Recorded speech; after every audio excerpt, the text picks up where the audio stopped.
too. Every ancient civilization knew that something unnatural happened to souls after death. They left warnings, instructions, rituals, but those teachings have been erased, distorted, or labeled as myth. That is all a lie. Death does not exist. Bullseye, you know it's a Zion, the ZY boss representing for Nina Zelda Entertainment. Yes, my people, welcome back. You don't know Great Nina Zelda Entertainment. I don't know, first of all, me I say, big up all I subscriber them. I don't know any subscriber. All I subscriber, big up on yourself, manners and respect.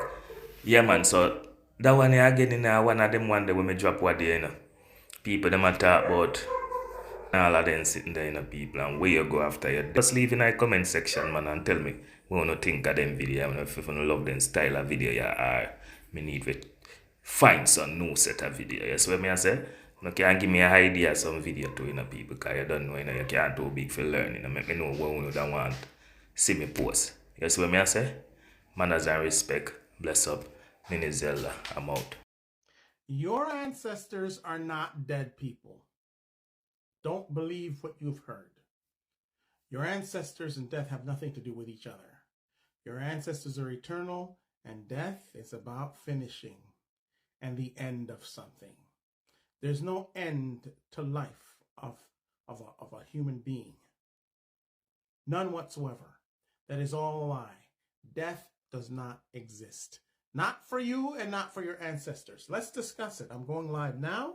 We'll talk about the ancestors, how to connect with them, and how to be one with them, and how to cleanse your ancestral bloodline.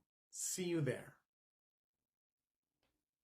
The Egyptian gods never existed. They symbolize the different body parts of your body. Anubis represents the tongue. He's a dog with the barking because the power of life and death is in the tongue. Falcon of Horus is the inner brainstem. Osiris, the god of death and the underworld. He represents the reptilian brain, hence why he's green and has reptiles next to him.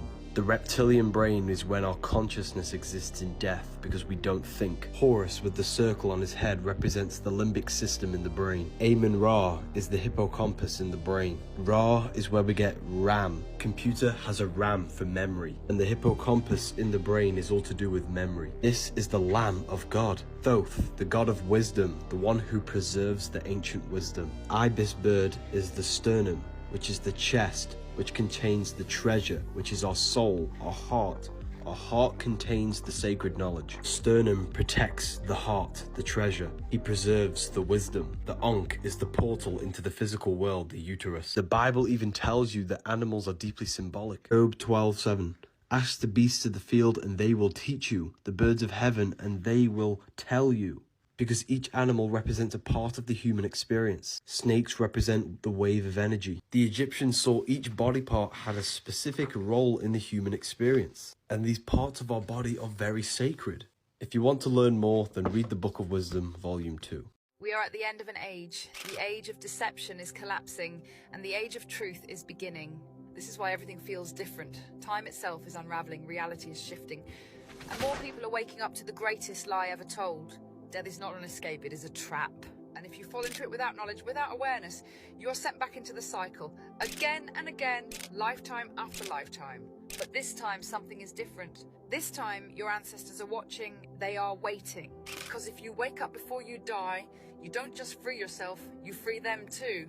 Every ancient civilization knew that something unnatural happened to souls after death. They left warnings, instructions, rituals, but those teachings have been erased, distorted, or labeled as myth. Tibetan Buddhist texts describe the bardo, where trickster beings appear, luring souls back into reincarnation. The Egyptian Book of the Dead warns of a false afterlife, where souls are judged and sent back, repeating the cycle.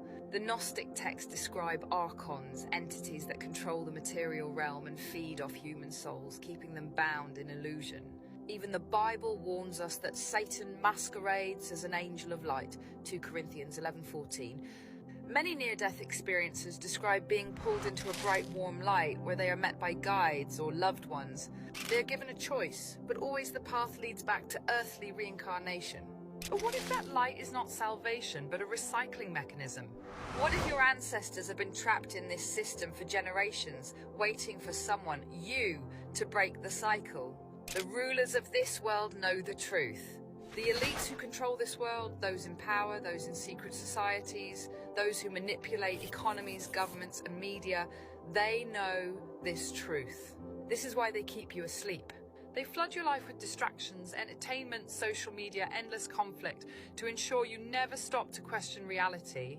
They manipulate religions and history, ensuring that true spiritual knowledge is buried or demonized. They fund scientific projects like CERN, searching for ways to control time, portals, and the very fabric of existence. They know that if enough people wake up, the prison shatters.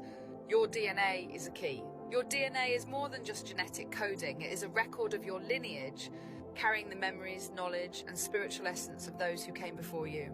Your ancestors were tricked, just like you have been. But here's the truth they don't want you to know. They manipulated human DNA to sever our connection to the divine, trapping us in a lower frequency where we forget who we are upon birth. The veil is lifting. We are in the final war, not just of nations, but of souls. The age of deception has ruled for thousands of years, keeping humanity in submission, ignorance, and forgetfulness. But now the age of truth is emerging. Every prophecy, revelation, the Vedic texts, Hopi legends, speaks of a great awakening before the end of the cycle. This is why the world is unraveling, why governments are scrambling, why CERN is playing with time, why AI is being forced upon us. They know we are waking up, and they are desperate to keep us asleep.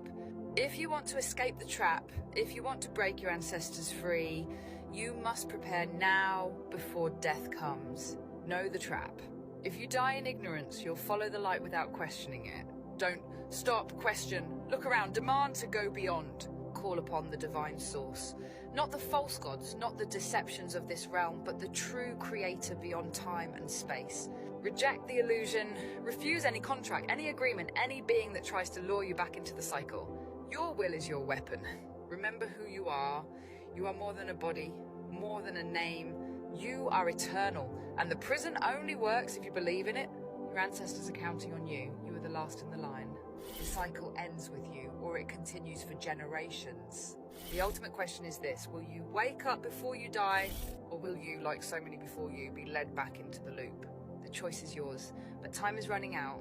Ever wondered why graduates wear this hat? The hat is a square and a circle. The square created by the square, the circle created by the compass, which is the Freemasonic square and compass. The circle is eternal, no beginning, no end. The square creates the square, which is beginning and end. Spirit and matter, mind over matter, the compass over the square. But in this case, we have the square over the circle, which represents matter over the spirit. The graduation cap symbolizes dominance of matter over spirit, representing the conditioning imposed by Saturnic energy. Hence why it's a black cap for the black cube of Saturn. That's why judges wear a black robe, representing reinforcement and limitation. This is not a coincidence. Is university just conditioning to limit the human mind?